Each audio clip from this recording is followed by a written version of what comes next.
This podcast is brought to you by Carvana. Car shopping shouldn't feel like preparing for a marathon of paperwork. That's why Carvana makes buying and financing your car easy. From start to finish, search thousands of vehicles with great prices. All online, all on your time. And when you're ready, your new car shows up right at your door. It doesn't get better than that. Buy your car the easy way. On Carvana. Delivery fees may apply. Thanks for listening to The Rest is History. For bonus episodes, early access, ad-free listening, and access to our chat community, please sign up at restishistorypod.com. Or, if you're listening on the Apple Podcasts app, you can subscribe within the app in just a few clicks.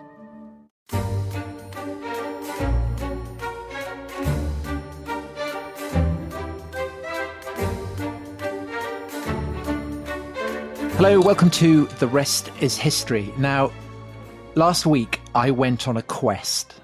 It had long been an ambition of mine to visit the grave of J.R.R. Tolkien, author of The Hobbit and Lord of the Rings. And with this new Amazon series coming out, I thought, what better time? So I set off from my home, left my beloved home behind. There was a tube strike, so I had to walk miles and miles and miles. Then I had to get on a train. It was very crowded. I had to stand the whole way. Then Tolkien's grave is the north of Oxford, so I had to walk all the way up there. I was about a mile away from the grave, and by now the burden of my quest was feeling very, very heavy on me. And I could well have abandoned it altogether, were it not for the fact that about a mile from Tolkien's grave, I met up with my loyal retainer, a simple countryman of humble yeoman stock, Dominic Gamgee Sandbrook.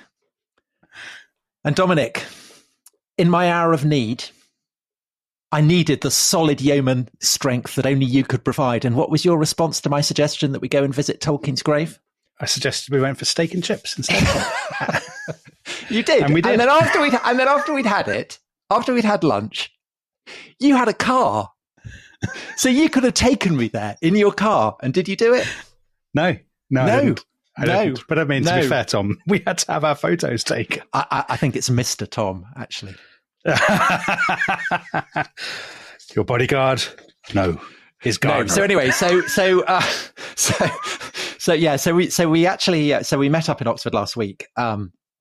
And obviously Oxford is a place that is hallowed by the memory of J.R.R. Tolkien, who is the subject of today's episode, prompted by the fact that, as I said previously, that Amazon are doing this. It's a kind of prequel, isn't it, to Lord of the Rings? Yes, that's right. And The Hobbit and all that kind of stuff.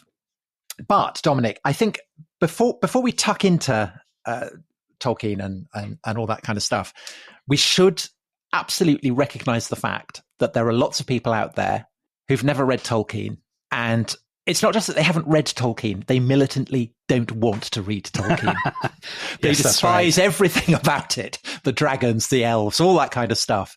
So just to give some obvious examples, we had Judith Downey. I have not read the books. I did see film number 1 in my role as grandmother. My question is, can you bring to bear your customary wit and wisdom? Charming, Judith. Thank you for that. That's nice. Sufficient to maintain my interest for the interminable number of episodes you will inevitably produce. And we had Richard H. I have never read any Tolkien. Is he really that significant? And if so, why? Dominic, is he really that significant? Yes. So this is a history podcast. And so let's say right at the beginning, it's not a sort of Tolkien. I mean, though Tom and I may prove to be Tolkien enthusiasts, may reveal ourselves to be Tolkien enthusiasts, it's not a Tolkien enthusiasts podcast. And it's absolutely aimed at people who love the books, but also people who have no intention of ever reading a single word. And the justification really, Tom, is that Tolkien is a significant historical figure. I think for 2 reasons. One, just very starkly, his book, The Lord of the Rings, is the single best-selling English language book of the 20th century. And therefore, presumably, I mean, certainly probably the world. In the world? Yeah, so I think probably the world. I think there might be some Chinese contenders. But certainly in the West, The Lord of the Rings stands alone, really. as by far the most successful book, probably the most influential. If you went into any bookshop in Britain, America, Australia, you could take out probably scores, if not hundreds of books that have been very, very clearly directly influenced by Tolkien. And so the question is, why has it been so successful? Exactly. So the question is, why so successful?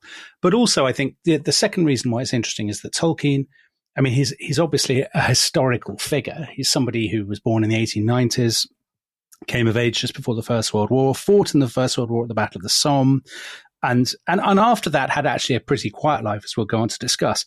But his books are a brilliant window, I think, into understanding the preoccupations and anxieties of going from the late Victorian period through to the Cold War. So anxieties about war, about technology, about industrialization, about the changes to the landscape.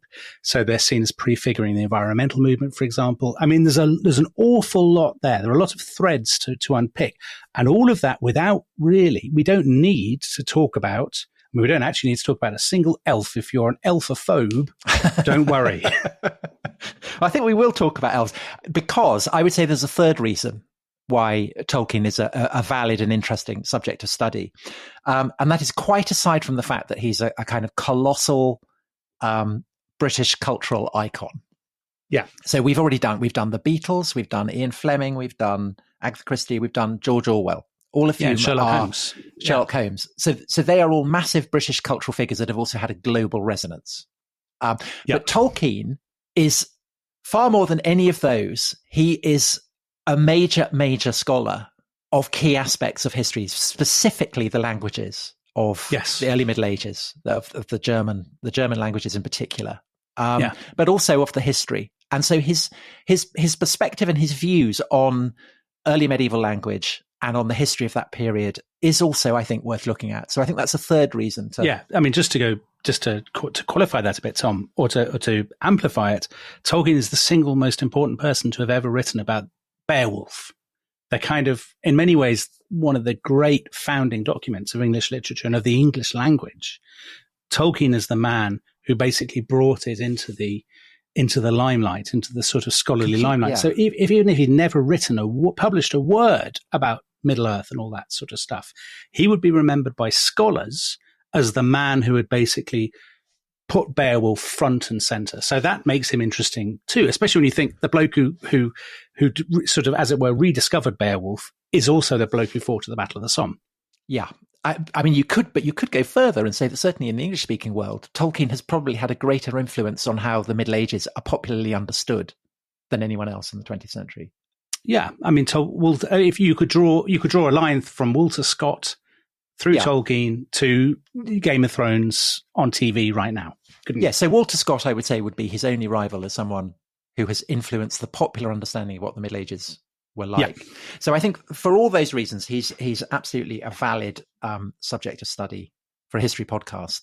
Yeah. But I think precisely because he does kind of generate animus as well as devotion, it's probably worth our while just describing the kind of the parabola of our relationship with him, which is actually quite similar, isn't it? So presumably you read him as a boy.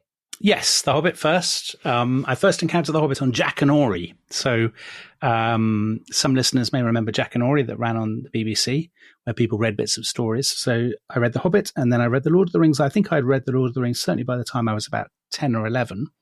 And like a lot of people who read it at that age, especially sort of small boys who love stories of battles. Nerdy history boys. Yeah, nerdy history boys. Thank you, Tom. It became enshrined right away in my mind as the best book ever written. I had, yeah, absolutely. And of course, do I still think that? No, but it's probably still my sentimental favorite. You know, it would be my comfort read. And actually, I'd never thought about it in a sort of critical way at all until I was probably in my 20s, and I read a great scholar called Tom Shippey. Yeah, himself a great scholar of Anglo-Saxon, who succeeded to Tolkien's professorships. So he's professor at, what was it, the Bosworth, Rawlinson and Bosworth, in Oxford, professor of Anglo-Saxon. Right, and he basically wrote a couple of books. One which said Tolkien's work is all rooted in his scholarly study, in his study of languages. And I found that absolutely fascinating. And then he wrote a second book called J.R.R. Tolkien, Author of the Century, where he was talking about Tolkien as a very specifically 20th century writer, as a writer of the world wars and of the age of modernism.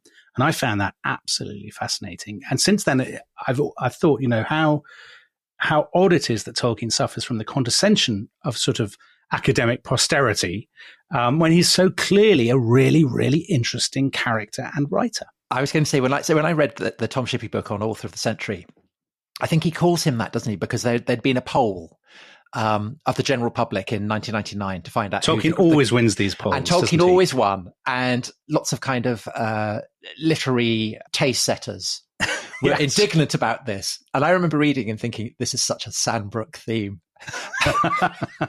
He'd be so on Tolkien's side against whoever it was, sticking up for Virginia Woolf or whatever. Exactly. Tolkien has always suffered from this sort of, I remember when Tolkien won the, I think it was the Waterstones did an end of century poll, and he won, as he always does, by a canter, and Germaine Greer was quoted saying, I have dreaded this, I've dreaded this moment. I knew this would happen. And I sort of thought, well, isn't it interesting then to say, well, why did it happen rather than just to bemoan it? The interesting question is why. And we'll go on to discuss that later. But it's very you saying, Sound of Music outside Sgt. Pepper. It's the classic Sandbrook maneuver. So I loved The Hobbit, but I had a particular reason for reading Lord of the Rings, which was that my father was, his first job as a solicitor was in Oxford, and he had to take Tolkien's will to him. So he took him to, Tolkien had this garage, and they went in and discussed the will. And also the other thing is that we lived, I think for the first few months of my life, we lived in a village called Brill, which is east of Oxford, and means, so it's Bree Hill. So Bree is the... Bree appears in The Lord of the Rings, doesn't it? And of course, Tolkien died quite a rich man, Tom. So his will was a document of some consequence. So anyway, so my father, who was aware of him but had never read him, and so when I said I wanted to read Lord of the Rings, he was quite keen, and so we read it together. So I have that as, it's kind of it's a great memory for me. And I read it again and again and again. And then I kind of cast it aside as I would childish things. That was very much my feeling. And I didn't think about it anymore and felt faintly embarrassed about my childish enthusiasm. But then I guess two things made me kind of reawaken my interest in it. And the first was writing about the early Middle Ages. So not just about all the kind of the Norse myths and things, which are obviously incredibly important to the fabric of Lord of the Rings, but also all kinds of historical episodes, sieges of Constantinople, sieges of Augsburg by the Magyars, all this kind of stuff that suddenly I understood where all these elements in Lord of the Rings were coming from. Kind of like the mingling of different themes that you get, say, in T.S. Eliot's The Wasteland. And we talked about Tolkien as a kind of 20th century author. I think there's a really strong element of that. It's just that he's drawing on much, much more obscure reaches of history and language than, say, Eliot was, or someone like that. And then when I wrote Dominion, I needed someone that the theme of Christianity and the horrors of the Second World War and the Third Reich and all that kind of stuff. And I actually thought Tolkien would be perfect for that because, of course, he was a very devout Christian. He was a very devout Catholic. And I think that's a really, really important part, not just of how and why he comes to write what he does, but actually I think also of his appeal. So maybe come to that later. So his book is, his books have once you see it, you can't unsee it, the kind of spiritual dimension to them, I think. So as preparation for writing that chapter, I reread Lord of the Rings for the first time since I must have been about 13. And I was stunned at how much I had missed, stunned at how clearly it holds a mirror up to the horrors of the mid-20th century. Mm-hmm. Really, really, in a really fascinating way. So I'm sure we'll come to that. Let's start with Tolkien. So our plan for those listeners who haven't deserted us because they're terrified of elves, is we'll talk about Tolkien and then we'll go on to talk about the books and the themes. And this is a 2-podcast job. So gird your loins. We ride at daybreak. It should really be 3 so on and so forth. It should be a trilogy, although Tolkien himself hated The Lord of the Rings being described as a trilogy because he conceived of it as a single work. Anyway, listen, we don't want to disappear into nerdishness too soon. So let's start, Tom, by talking about Tolkien. And funnily enough, for for somebody who believed himself to be an intensely English writer and whose dream was to create a mythology of and for England. He had a German surname, so he's of Germanic stock. I think his ancestors came from Gdansk, Danzig, didn't they? Well, only one side. Yes, so his that's father's right. side. That's right. But his mother's side, Suffield, came from Evesham. They're Midlanders. And so Tolkien totally parked on one side, the German side. It was all about the fact that he'd come from Mercia. Yeah, but that's understandable when you get into his family history, as we will. But the other thing that's interesting is that he's not actually born in the Midlands or indeed in England. He is a son of empire, actually, because he's born in South Africa, in Bloemfontein, in 1892, and his father Arthur, very good Victorian, very telling name, a sensational moustache. Yeah, worked in a bank, didn't he? He was I think it's fair to say, a very unglamorous man. Yeah, the banker of Rohan. It doesn't. So they had moved out to South Africa. I guess they got married in Cape Town. His parents. Yeah, so Arthur was working out there to begin with, and then Mabel, who was his mother, went out to join him. And they got married in Cape Town, had a honeymoon, and then settled in Bloemfontein, which Arthur loved and Mabel hated.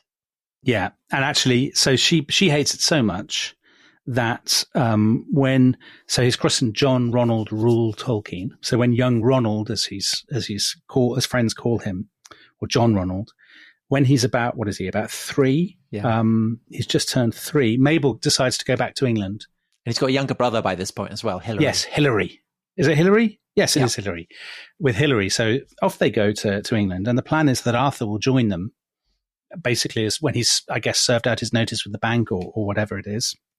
And that plan does not work out because he dies of rheumatic fever before he's even basically boarded the ship. So suddenly Mabel is back home in England, a widow, exactly, with these 2 very small boys. But what's important then for Tolkien's story, and indeed for the genesis of his fiction, is where they live, because they live in a place called. Have you ever been to Sarehole, Tom? Have you been to Sarehole Mill and all that sort of? No, I haven't. But I've actually been reading quite a lot about it, and I now want to go. So it was a village in what was then North Worcestershire, on the fringes of Birmingham. Birmingham, the great Victorian city, Joseph Chamberlain's city, pumping out smoke, sees itself up as the first city of the empire, a massive kind of urban leviathan. The din and the clash of industry, exactly. Great wheels turning, yep. And they're on the fringe. They're on the and Tolkien, and they grow up in this little village. It has a sort of a mill with a water wheel and little copses where you can run and hide, and meadows and streams, and it's completely idyllic, but it's also obviously completely threatened and indeed doomed by the expansion of the city. I mean, I think one of the it obviously has an absolutely seismic effect on Tolkien, and he claims that he remembers it, coming to it, because he also remembers being in South Africa, and so it's the contrast that makes him fall in love with England, he says. Now, that may well be a bit of kind of myth making, but there's no question that he feels very, very emotionally tied to the trees, to the mills, to everything that evokes the beauties of rural Warwickshire. And as you say, the fact that it is menaced by the encroachment of industry is hugely important. And that's a big theme of English life, by the way, in the 1890s, 1900s. Lots of writers at the time wrote about this. So H.G. Wells is the classic example. He writes about what happens to Bromley, sort of southeast London, swallowed up by the expanding city. And that's a big theme of kind of Edwardian letters. But also the reason I think Tolkien has this incredibly sentimental attachment to this place, which is basically for the prototype for the Shire, the place his hobbits come from in The Hobbit and The Lord of the Rings, I think is because he loses it before he's entered his teens, because they move out of Sarehole. They end up moving closer and closer to Birmingham, and then his mother dies when he's 12. But one of the reasons why two reasons why they move. One is because Tolkien's very, very bright, and he is going to King Edward's, so the best grammar school in Birmingham, which is in the middle. So it's a long way for him to walk otherwise. So they have to move in closer. But also it's because, and again, this is a key influence on Tolkien, his mother Mabel has converted to Catholicism. So they need to go to a Catholic church. And so that's the other reason that they move. And she falls out with her family, doesn't she? Her family She does, really take against her. Who are Methodists. Methodists, and really not keen on popery. And so I think the young Tolkien experiences this as a kind of, the fall. Yes, and he goes on absolutely. to say that every story is the fall. The idea of the fall from grace, the loss of paradise, that's a really important part of his fiction. And it's a sort of, again, I think that's this idea of a green and pleasant land threatened by industry and by the city, and a falling away from a sort of prelapsarian state of grace. That is a very common theme of British writing, in this densely populated, urban, imperial society, industrial society at the turn of the 20th century. So he's orphaned by the time he's 12, and he and his brother become wards of a Catholic priest called Father Morgan, and they basically end up moving in with an aunt, don't they? I mean, to give people a sense, anybody who knows Birmingham but doesn't know Tolkien, they basically move from the sort of England's green and pleasant land, sort of, woods and babbling brooks and stuff. They move to what is now very close to the Five Ways roundabout in the centre of Birmingham. So this kind of huge clamour and industry and factories and all that. As a kind of literary archetype, it's not just Edwardian, is it? I mean, this is kind of Dickens. This is Off to the Blacking Factory kind of level of trauma, I think. Yeah, and also, of course, you have in Dickens the trauma of being orphaned, of adults as oppressive figures. And as you say, the young Tolkiens go off to stay with their aunt, who is a very unsympathetic figure, and then they end up staying in with another woman who's equally, I think, not maternal. But they seem tyrannical. They sound tyrannical, don't they? All these, they're sort of Roald Dahl aunts. That's kind of David Copperfield, yes, or Roald Dahl. It's that kind of quality. But also lodged with the second of these rather tyrannical aunts is a girl called Edith Bratt, who is not at all a brat. She's a very quiet, calm, clever girl who's very, very good at the piano, 3 years older than Tolkien, and they fall madly in love. And the priest, the priest is not having it at all. No, not having he bans them from seeing each other, doesn't he? And they can't communicate or something for 3 years. I mean, an absolutely extraordinary thing to do to teenagers.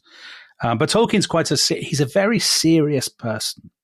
He's very intense, and I think that's true throughout his life. And he takes a lot of teenagers just say, "Sod you," I'm going to say off. But no, he takes this I think he breaks the vow once to see her or to communicate with her, but otherwise absolutely adheres to it. And I think the reason for that is partly because Father Francis has independent means and is helping to keep the boys, so he feels grateful for that. Doesn't want to offend or upset him. And I think also he's very, very devout Catholic and feels, in a way, he's already getting into the idea of quests and romance. So he's passionately devoted to Arthurian literature, all that kind of stuff. And I think he feels that this is a test that he and Edith have to go through. Yeah, he's quite idealistic. He's very idealistic. Yeah, and in due course, he will mythologize their relationship to spectacular effect. Yeah. Anyway, but what that does mean is that now that girls have been parked to one side, he can focus on doing what chaps do, which is play rugger and hang out with other chaps and talk about scholarly things, languages and stuff like that. There's two. So we said he goes to the school, King Edward's Birmingham, long established, famous, prestigious private grammar school. And he joins, I think there's 2 organizations that really matter. And if you want to read more about this, I know we've both read and hugely enjoyed the books by John Garth. He wrote a fantastic book about Tolkien at the Great War, which is not just about the Great War, it's also about Tolkien and the Edwardian period and the school that he goes to. And one of the things he joins is the cadet force. So this is a very Edwardian thing. So Garth has found this photo that shows Tolkien in 1907, at the age of 15, looking very pale and very serious in his military uniform, on the day that Field Marshal Lord Roberts, the great hero of the British Empire, the man who'd won endless victories, who'd won the Boer War, he comes to visit the school. And all the boys are lined up, and Tolkien is right there. And they are being trained for war. They have a sense that a war is coming, and that Britain will be tested, and that they will be tested. Everything they do at school really is preparing them for this. As you said, on the rugby field, this sense of camaraderie, doing your bit, being part of the team, all of this stuff. And Tolkien undoubtedly play the game. Play up, and play the game. Tolkien undoubtedly takes this very seriously. And I think the empire and the serving your country, serving king and country is a huge part of his worldview, actually, even if it's unconscious. I think it could not be otherwise. Well, I mean, just a reminder of, because Lord of the Rings ends up being the toast of hippies in the 60s. But, one of Tolkien's earliest and most vivid memories is of Sarehole being lit up with bonfires and fireworks to celebrate Queen Victoria's Jubilee. And that will feed into the opening of Lord of the Rings. So, he has a long life, and his roots in this pre-war society are really, really strong, really intense. But already he is also starting to inhabit a very distant world. So I think, isn't he trains on horseback, and he's not actually very good at that, but he's had experience of kind of riding with cavalry. So that's something obviously that stays with him. And he's also, he's doing Latin and Greek as all boys of his age and class at grammar school would do. But he's also become obsessed by Germanic languages. And so they have this school play where everyone has to talk in Latin, but he turns up and talks in Gothic. Which Gothic, that's pretty precocious. He was 17 or something. Yeah, there's virtually nothing left. He's not even. I think he gets into Gothic possibly even before that, when he's even younger. It's absolutely extraordinary. There's virtually nothing written in Gothic that remains. It's a sort of loads of bits of it are lost, and he becomes completely obsessed by it. Yeah, and he's got this group of friends, hasn't he? They meet for tea, and they meet in a place called Barrow's Stores, in a department store. So it's a tea club and Barrow store, the TCBSs. Sorry, TCBSs. A Tea Club Barovian Society, I think they call themselves. And there's 4 key members, and he's one of them. And they are, when you read John Garth's book and he reproduces lots of their letters and so on, they're very, by adolescent standards, they are intensely idealistic. Are they aesthetes? There's a bit of that about them, but they're not just aesthetes. So they're looking back to the world of the sort of the Norse and the Anglo-Saxons and so on. And in that, they bear the imprint of the Victorians, don't they? I think that there's actually quite a hostility to the idea of being an aesthete. So in due course, Tolkien will be a great enthusiast for baggy tweed and all that kind of stuff. I think it's a kind of conscious desire to have nothing to do with that side of ship. As also, we had quite a lot of questions saying Tolkien's doesn't seem to be tremendously interested in women. We might come to that later, but women don't feature prominently in Lord of the Rings, or indeed in The Hobbit. And I think that the fact that he has Edith as this great romantic object of devotion, she's incredibly important to him. But in a way, precisely because he's got that sorted and compartmentalized, he can now focus on just hanging out with chaps. Yes. And that kind of very intense masculine camaraderie, which is a very Edwardian thing, isn't it? Yeah, he buys into that hugely. And so in due course, he gets a scholarship to go to Oxford. He goes to the same college, Exeter, as 2 people who I think are excellent kind of precursors for Tolkien. So one of them, very famous, William Morris, the great kind of Victorian polymath. We talked about Morris' show, isn't he? To Iceland in holiday podcast. And of course, Morris is the person who really makes the Icelandic sagas and things trendy for idealistic younger people in the decades that follow. So in other words, of Tolkien's generation. And the other person who also went to King Edward's is the painter Edward Burne-Jones. And he's obsessed with, the medieval, with King Arthur, with all that stuff. He's a pre-Raphaelite. Yes. And that idea of a group devoted to high-minded medievalism is absolutely something that Tolkien and his friends buy into. So it's more than a hobby for them. It's a very common thing in late Victorian, Edwardian, British culture, this revulsion from industry and from the machine age and from urban modernity, and this sort of idealization of a lost world of knights and paladins and maidens. And you see that everywhere in late Victorian culture. An incredibly intense experience of friendship. So 2 of them go to Oxford, including Tolkien. 2 of them go to Cambridge, and they kind of meet up at regular intervals. And it's this. So one of them's a poet. One of them, Tolkien, is thinking of becoming a philologist. One of them's a painter. It's one of them's a musician. It's this idea that they will, they take themselves very, very, very seriously. And the fact that they all equally, they all take themselves seriously and they all sustain each other in their sense that what they're doing is important, I think is, absolutely, especially when you think central to they're 19, their they haven't done anything. Yeah, they've done they're nothing. Just writing poems to read at their little meetings. But as you say, to them, everything they write is sort of loaded with this sort of cosmological importance. And Tolkien is already writing some of the stuff, I think. So 1914, he writes the first, what looks now like the first fragment of this great corpus of legends. That Do you have it? Do you have the Old English?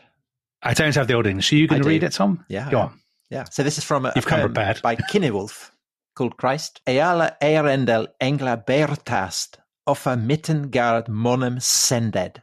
So that's Hail Earendel, brightest of angels, over Middle Earth. You have been sent to mankind, to men. So that's not Tolkien, is it? That's Anglo-Saxon. That's Anglo-Saxon. But the question is, what is Earendel? And Tolkien is pondering this in 1914. Whereas he's on the Lizard, I think, isn't he? He's on holiday in the Lizard, somewhere like that. Yeah. And he wrote about it in a kind of fiction, a piece of fiction that he published later. He says, I felt a curious thrill. So reading those lines, I felt a curious thrill, as if something had stirred in me, half wakened from sleep. There was something very remote and strange and beautiful behind these words, if I could grasp it, far beyond ancient English. And that question of who or what Earendel is haunts him. And in one level, it's Christ. But in another level, maybe it's the morning star or the evening star. It's a star that enables navigators to follow as they sail out into the Atlantic. And so he writes his poem, doesn't he, in which Earendel is a mariner, setting out across the ocean, rather, as the Irish saints had done. And I think if history had played out differently, we wouldn't be doing this podcast, and this poem would be utterly forgotten. But that very summer, that's the summer of the assassination at Sarajevo, of the slide to war, and I think it's the First World War and what happens next to Tolkien that completely, it doesn't change his trajectory, but it gives it a charge that it would not otherwise have had. And it's that, I think, that is the defining and the seismic moment in his life. And I think we should come to that after the break. This episode is brought to you by Rocket Money. Tom, we often talk about how to organise our finances. I'm very conscious that I'm paying for a lot of mad subscriptions. And there's one thing that we've talked about often on this show. It's the thing that we probably hate more than any other, and it's a hidden fee. I would love to get my finances under control. There are all these things piling up on our bank statements, and I think I need to fix this problem. I need to sort this out and to stop this. I mean, my finances are so chaotic that I need this app. So I'll tell you what it is. It's called Rocket Money. It's a personal finance app that helps find and cancel your unwanted subscriptions. It monitors your spending, and it helps to lower your bills so that you can grow your savings. With Rocket Money, you can track all of your subscriptions, and you can easily cancel within the app with just a few taps, saving you time, avoiding charges. And you can also set budgets and goals and get personalized insights and regular reports to track how you're doing. They will even send you real-time alerts for large transactions, upcoming bills, refunds, and even low balances. So let Rocket Money help you reach your financial goals faster. Join at rocketmoney.com/ishistory. That's rocketmoney.com/ishistory. rocketmoney.com/ishistory. Hi, I'm Jim. I'm not an actor, just a guy living with prostate cancer. My wife and I face each day head on. We asked my doctor about Xtandi enzalutamide. Xtandi 40 milligram tablets treats men with prostate cancer that has spread to other parts of the body and responds to a medical or surgical treatment to lower testosterone. Xtandi may cause serious side effects: seizure, a brain condition called PRESS, allergic reactions, heart disease that can lead to death, falls and bone fractures, swallowing problems, or choking that can lead to death. Stop Xtandi and get medical help at once if your face, tongue, lip, or throat start swelling. Tell your doctor at once if you faint, have a seizure, quickly worsening headache, decreased alertness, confusion, vision problems, chest pain or discomfort, or shortness of breath. Xtandi can cause harm to an unborn baby or miscarriage. Use birth control during and 3 months after Xtandi. Common side effects include muscle and joint pain, feeling unusually tired, hot flashes, constipation, less appetite, diarrhea, high blood pressure, bleeding, falls, fractures, and headache. Visit Xtandi.com to watch my story.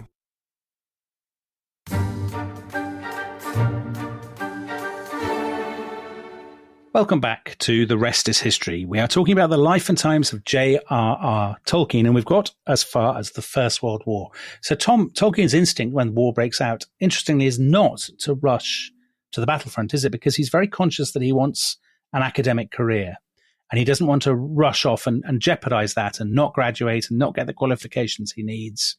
So he leaves it a year or so, and he starts to get hints from his relatives. I notice everybody else is at the war. What are you doing? But he basically signs up, but he can put it on hold. Yes. So there's no question that once he's finished his degree, he will go. So he gets his degree, he gets a very good first, which means that he will be able to pursue an academic career should he survive the conflict. But in 1915, he is commissioned and he joins the Signals. And Gordon Crayer will be very excited to know that among all the other skills that he learns as a Signals officer, he learns to handle pigeons. Oh, right. So that's horrendous. If you're interested in pigeons, if you've come to this podcast for Tolkien, we have pigeons for you. Would you believe in the Rest is History's back catalogue? But I mean, if you think about Lord of the Rings, there's quite a lot of birds and sending messages and things like that. So, Tom, I'm trying to drag you back from pigeons. Don't get into another pigeons podcast. So he's joined the 11th Lancashire Fusiliers. Because his friend has Christopher Wiseman? One of them has one of the TC BSs. Yes. Joined the Lancashire Fusiliers. So all his friends have joined up. The whole little group of them. They believe in the war as a slightly idealistic crusade, don't they? You know, they believe a new Britain will be created at the end of the war, and it'll be their responsibility to do it. And so Tolkien and co get posted to France. His battalion in the summer of 1916. And in time. Yeah, a big push is being prepared. For the show that is being planned near Albert, which turns out to be the Battle of the Somme.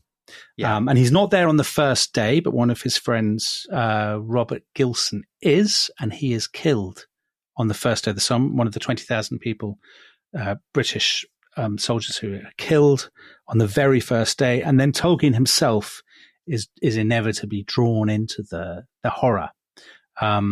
And in John Garth's book, which we were talking about in the first part of this episode, you know, he describes they're going into trenches littered with bodies, you know, body parts, the mud, the rain, the horror, and for an idealistic young man who's basically spent far too much time reading Finnish grammar books, this must have been an absolutely searing and indeed life-defining experience. Yeah.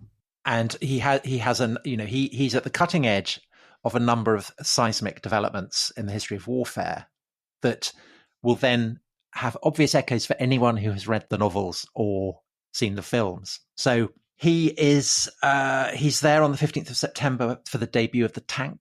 Yeah. And tanks, you know, when you think of the great battering rams and the dragons and all or the huge elephants, that's something. But also he's there while the Red Baron is doing his stuff in the air overhead. Oh, I hadn't thought of the Red Baron. Yeah, so the Red Baron is becoming the great fighter ace of the air, and basically enables the German Air Force to win control of the battlefield. So that sense that there is danger in the air, which again is something that you get throughout Tolkien's fiction, the sense that danger lurks there. And in due course, it won't be, it's not planes, but witch kings on pterosaurs is what it'll be. But I mean, it's pretty clear that the inspiration for that sense of terror isn't just medieval literature. It's clearly coming from his experience in the trenches, as is also the hobbits have to go to this land called Mordor for complicated reasons we won't go into for those who haven't read the books or seen the films. But he has to get rid of the ring and thereby destroy evil by dropping it into the crack of a volcano. Very complicated reasons. And Mordor is a land of darkness and horror. And Tolkien said later about this that the war, so the First World War, made me poignantly aware of the beauty of the world. I remember miles and miles of seething, tortured earth, perhaps best described in the chapter about the approaches to Mordor. So I think that sense of the earth being tortured, which had been floating there really ever since he moved to Birmingham, is enhanced massively, of course, by the spectacle of what the horrors of war are doing. That's to right. The landscape. Well, there's a chapter called the the dead marshes. And the heroes Frodo and Sam, they see the swamps are full of dead bodies, and obviously that clearly comes from the experience of somebody who was on the Western Front in 1916, who saw the fields, the puddles, the gullies, the trenches littered with British and German bodies. And actually, Tolkien once said that the real theme of the Lord of the Rings was death, and you can understand why, because if you look at the figures. From his school, King Edward's, 243 boys were killed in the First World War. From his Oxford College, Exeter, 141 young men were killed in the First World War. And Tolkien himself could easily have been killed, but he was fortunate. I mean, it seems weird to say it, because he contracts a disease which could conceivably have killed him, which is called trench fever, which he gets from lice, doesn't he? So you're bitten by the lice, you get this kind of very severe kind of flu. I know it's not flu before doctors write in to complain. But anyway, he's invalided out. And basically his war is kind of over from that point. So he's invalided out in, I think, the autumn of 1916. And then he spends the rest of the time recuperating. So we forgot to mention that he had married Edith. He'd become betrothed to her in 1914 before the war. She had become a Catholic. He'd basically, that was a non-negotiable. She had to become a Catholic. We had a couple of people commenting about that, saying, what kind of, he obviously has got it in for women, because his wife, he forced her to become a Catholic. I mean, it's a sign, I think, of his intense piety that he takes it so seriously. And she's so devoted to him that she will risk the displeasure of her family by doing it.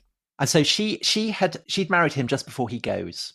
And she follows him around. She's pregnant, then has a child, then gets pregnant again. So really tough for her, as he's moved from hospital to hospital and then post to post. And every time he seems to be recovering, he relapses again.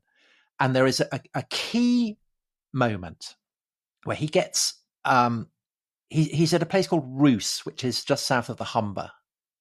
And there's a wood. And he goes with Edith into this wood. And it's spring and it's spectacularly beautiful. And he's lying, still haunted by the prospect. I think this is 1917. So still haunted by the prospect that he will probably have to go back to the front. But it is breathtakingly beautiful. It's English spring. It's everything that he would dream of. And Edith dances for him. And he clings to the memory of this, and he constructs a story about a mortal, Beren, and an elf, an elvish princess, and elves are immortal. And it's about the love between the mortal and the immortal.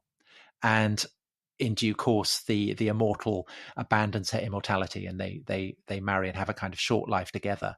And, this is a story that Tolkien writes again and again and again over the course of his life. And when in due course they die, on the tombstone that Dominic prevented me from seeing, Tolkien describes himself as Beren and Edith as Luthien. And it's obviously it's the story that more than any other is the wellspring of his emotional life. And it's framed in these ancient languages, these ancient epics, but it's clearly also massively bred of the war. And Tolkien as the person who probably will die. I mean, it's so painful. Yeah, it's the kind of thing that people would say. You can imagine people sniggering at or sneering at, but actually, it's very moving when you read, the way he writes about it and the fact that it's chiseled on their tombstones and so on. It obviously means an enormous amount. You would assume to him, but also to her. I would say it's the emotional heart. I mean, because it's also something that then reappears in Lord of the Rings with Aragorn. Well, people tell the story, don't they? They're conscious of it as a story. So Arwen also is an elf who's immortal, and Aragorn's immortal. So it's obviously this idea of a man who is doomed to die in love with someone who will be immortal is absolutely the heart. Anyway, Tolkien doesn't die.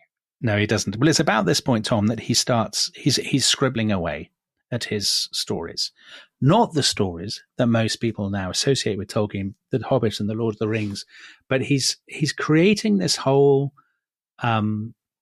world of legend, these myths and folk tales and so on, that he's scribbling, as he says himself, in huts full of blasphemy and smut. So in other words, in these sort of these sort of jerry-built huts where soldiers are recuperating. He is scribbling on some piece of paper the sort of stories that he was thinking about before the war, except that now they are doom-laden, and there's this sort of the preoccupation with death and with immortality, and with sort of cities that are doomed to. So the first story he writes, The Fall of Gondolin, 1917, which you can now buy, which is posthumously published. That's about a city that is attacked by these kind of great sort of mechanical dragons and falls inevitably. And there's this sort of pessimism and sort of despair at the heart of the story. And you can absolutely, this is a response to the First World War. You wouldn't have got it without William Morris and the High Victorians and the sort of medievalism of that period. But you also wouldn't have got it, I think, without the experience of the trenches and the Western Front. Yeah, absolutely. And it's the first piece of writing, isn't it, where you can see the horrors of mechanized warfare being recalibrated and kind of given the appearance of dragons and balrogs and all these kind of monsters. And it's very powerful. But I think also what's incredibly important for understanding Tolkien's literary direction, but I think also the appeal that he has held certainly for English readers, is that he is consciously trying to fill what he sees as a gap.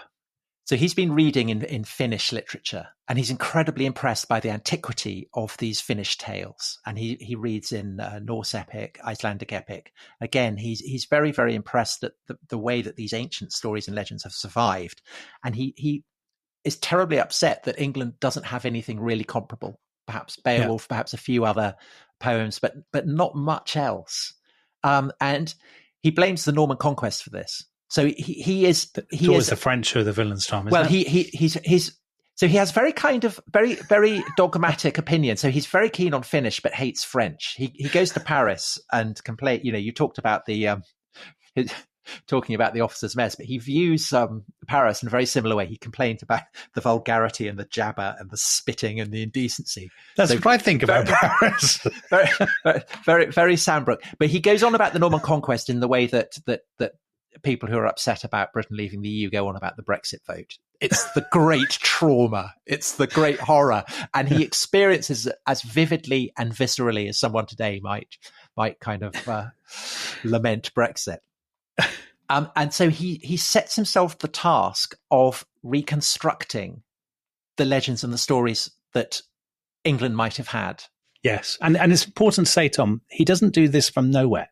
No. He is so immersed in the languages and the history of language that he's picking up these tiny fragments, Absolutely. Isn't he? And so that's where the Eärendel, the one that we read just before, comes from. That for Tolkien, it's the language that comes first, and then he has to decide, what do these words mean? What do these names mean? Where are they coming from? And that becomes his kind of his great mission.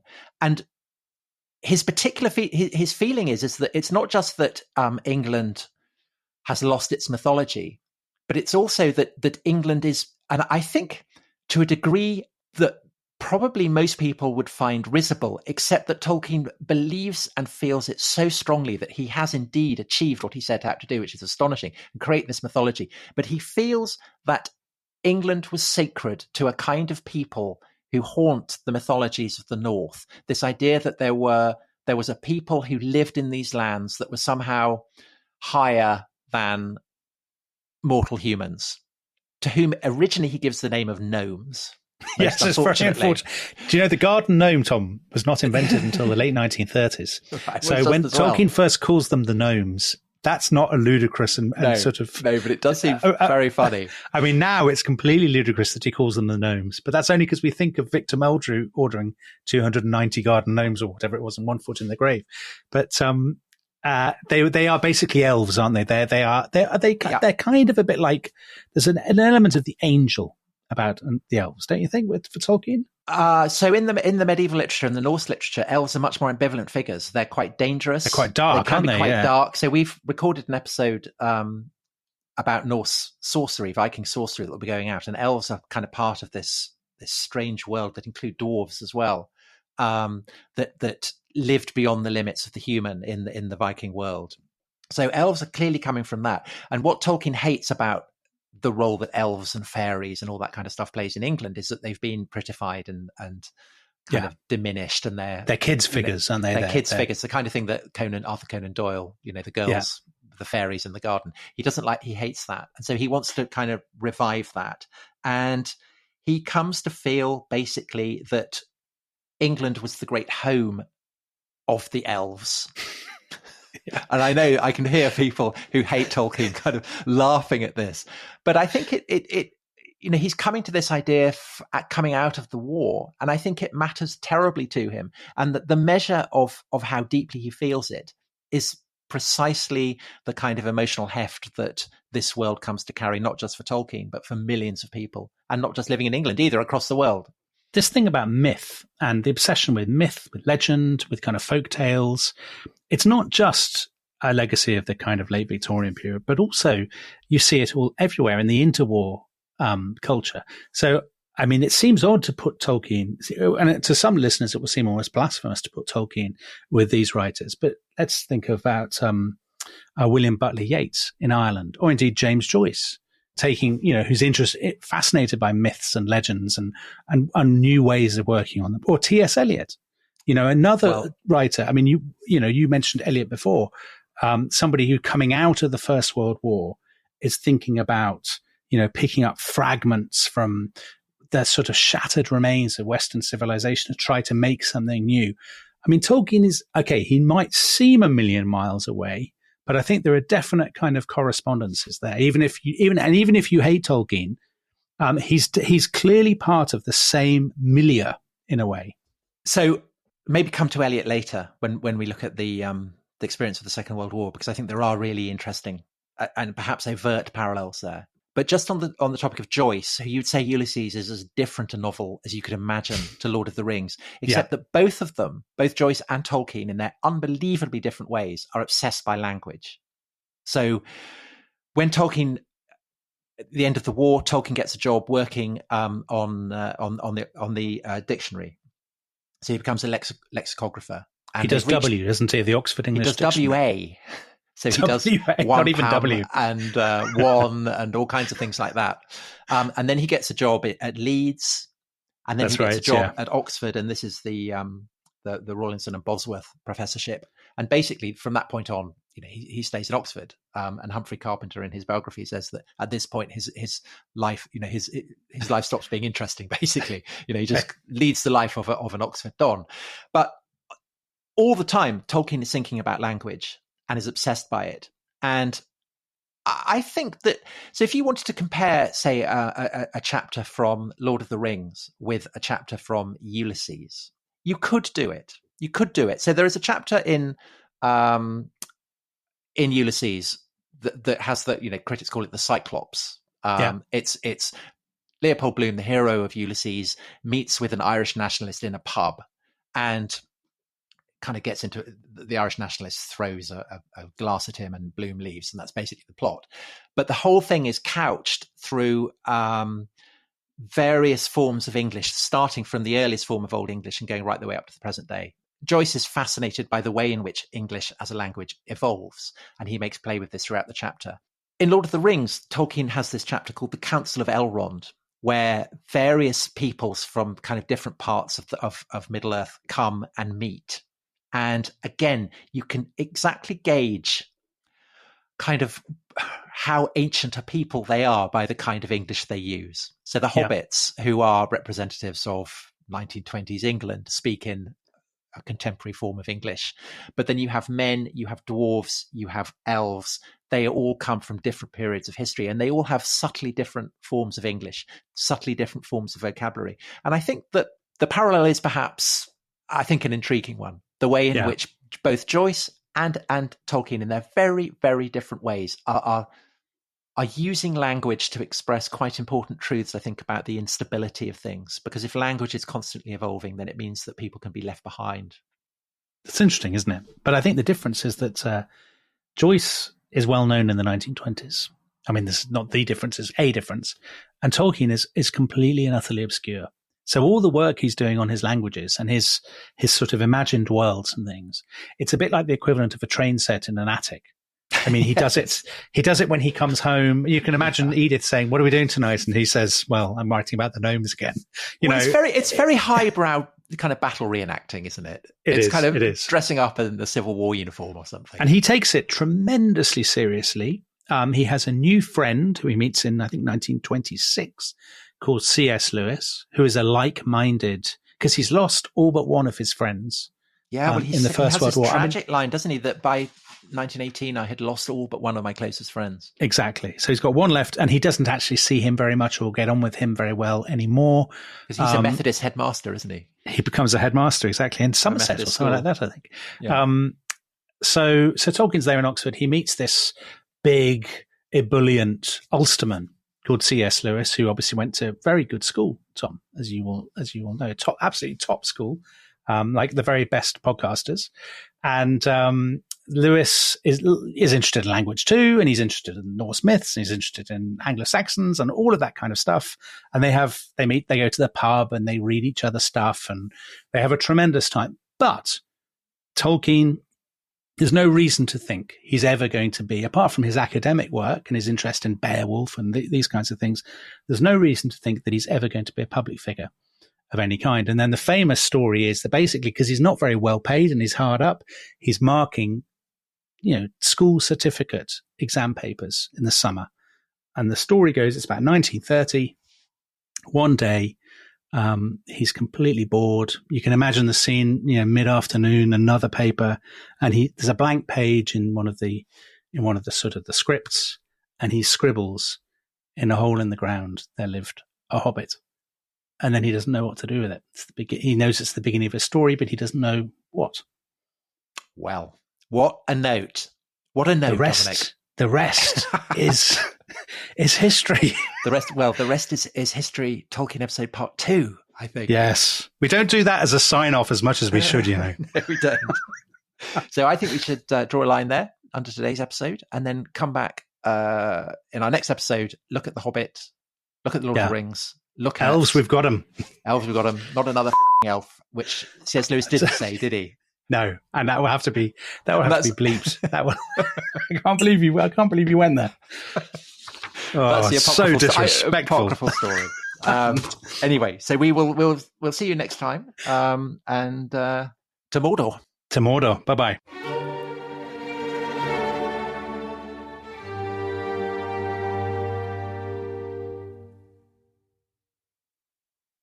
Thanks for listening to The Rest is History. For bonus episodes, early access, ad-free listening, and access to our chat community, please sign up at restishistorypod.com. That's restishistorypod.com.